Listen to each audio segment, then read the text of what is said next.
মামা শোনো তো,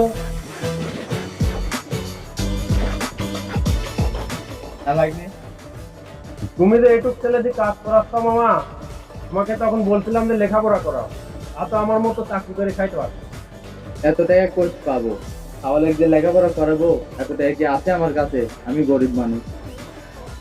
মামা চাকরি করে পাচ্ছি মাসে 20,000, আর তোমার ছেলেকে দিয়ে কৃষি কাজ করাচ্ছ, কত টাকা ইনকাম করো? খুব একটা ইনকাম করতে পারেনি মামা, 3,000-এর মতন পাই।